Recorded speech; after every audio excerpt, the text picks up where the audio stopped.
Hello viewers, do you spend hours cleaning your motorcycle to keep it sparkling clean? If yes, we have a product for you. This is the Muc-Off Motorcycle Cleaner and we are going to tell you exactly how to use it. First you rinse the motorcycle with water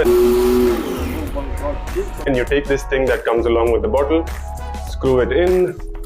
Then you spray this thing on the motorcycle, leave it be for 3 to 5 minutes and it should wash right off with water. Let's say there are tough stains, then you use this, which is a microfiber mitt from Muc-Off. This side is used for the rough stuff and this side to get a nice swirl-free finish. The mitt costs rupees 880 and 1 litre of this stuff is 1030 rupees and we've already used so much to clean our motorcycle.